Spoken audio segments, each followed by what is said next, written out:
भूतन के मातियान, मौत का जंगल।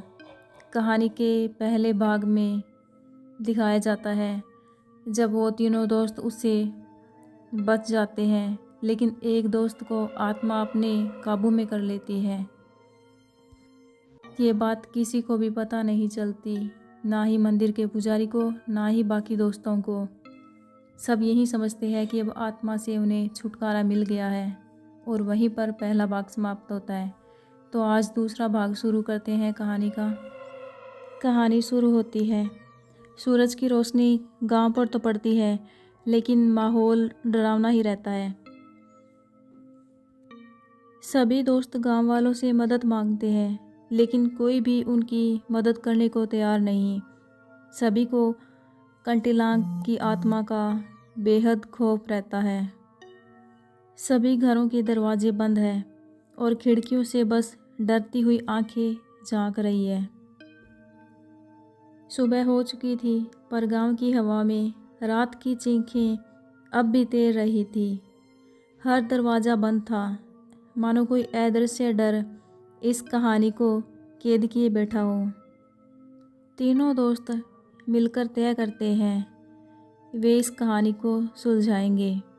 वे गांव के मंदिर में जाकर एक बुजुर्ग पुजारी से मदद की गुहार लगाते हैं।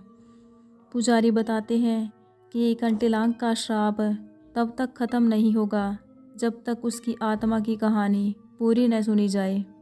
पुजारी बताता है कि कंटिलांग कभी एक इंसान थी। गांव वालों ने जिंदा जला दिया था और उसे मार दिया था। उसकी आत्मा अब हर आने वालों से बदला लेती है, लेकिन उसके दर्द को समझे बिना उसकी आत्मा को शांति नहीं मिलेगी। अरक्का को रात में नींद नहीं आती। हर बार आंख बंद करते ही वही औरत सफ़ेद साड़ी में खून भरी आंखों के साथ दिखने लगती है। सारी भी चिल्लाकर उठती है। उसके सपनों में कोई उसे गला घोंटने की कोशिश करता है। बीमा सबसे चुप था, पर उसकी हालत सबसे ख़राब थी। वह अंधेरे से डरने लगा था। छोटी सी सरसराहट पर भी उसका चेहरा पीला पड़ जाता। तीनों को लग रहा था कि जंगल की आत्माएं अब उनके पीछे पीछे गांव तक आ चुकी है। तीनों एक शाम गांव के कुएं के पास बैठे थे।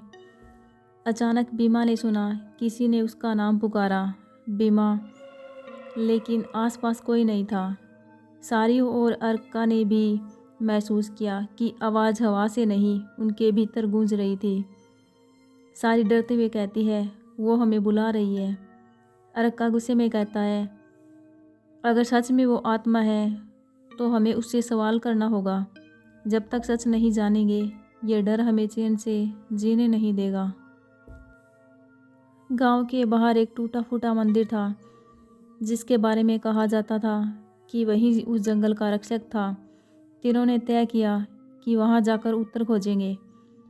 मंदिर के टूटे दरवाजे पर खून के धब्बों जैसे निशान बने थे। दीवारों पर अजीब प्रतीक उकेरे थे, जैसे किसी ने मंत्र लिखे हों। सारी ने धीमी आवाज़ में पढ़ा, जिन्होंने मृत्यु के द्वार को छेड़ा, उनका जीवन यहीं समाप्त होगा। अरक्का को अचानक याद आया, उन्होंने जंगल में वही जगह छुई थी जहाँ अजीब चिन्ह बने थे। शायद वही श्राप था। मंदिर के अंदर अचानक ठंडी हवा का झोंका आया। दिए बुझ गए। अंधेरे में एक लंबी काली छाया बनी और धीरे धीरे वह स्त्री प्रकट हुई। वही सफ़ेद साड़ी में, सड़ते चेहरे और खाली आंखों वाली।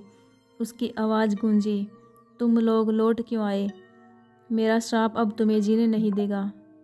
सारी कांपती हुई बोली, तुम कौन हो? हमें क्यों सता रही हो?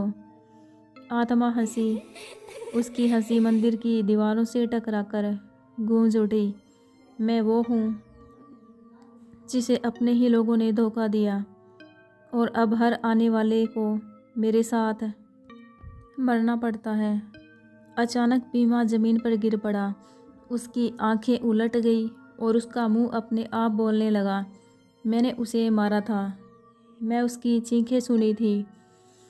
अरक्का और सारी घबरा गए। वो समझ गए कि आत्मा ने बीमा को अपने वश में कर लिया है।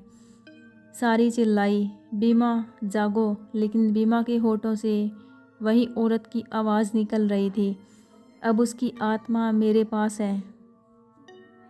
पाक डरमा वहाँ पहुँचे और सच बताते हैं, वो औरत जिसका नाम रहायु था कई साल पहले गांव की ही थी।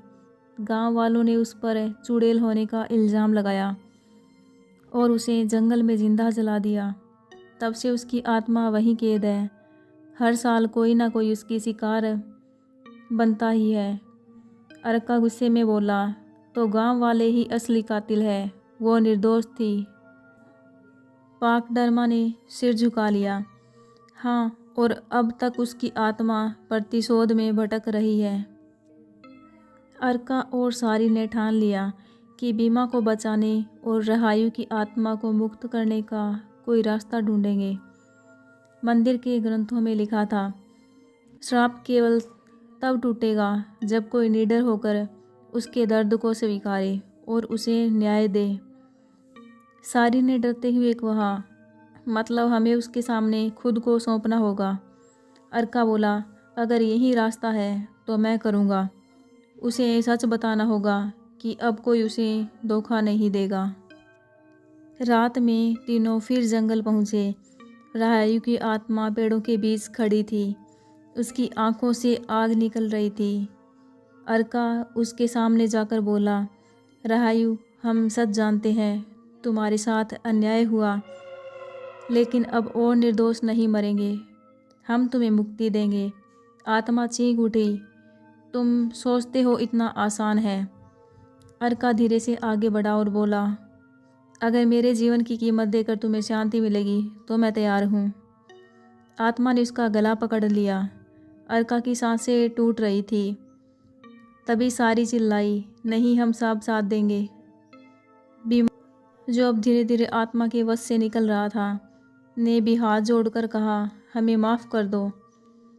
आत्मा की आंखों में आंसू उतर आए। उसका चेहरा धीरे धीरे शांत होने लगा। वो धुएं की तरह आसमान में विलीन हो गई। वो तीनों दोस्त मिलकर गांव के पुजारी के साथ मंदिर में मंत्र पढ़ते हैं और पूजा अर्चना करते हैं ताकि उसकी आत्मा को कैसे भी शांति मिल सके, और उस आत्मा को बुलाते हैं।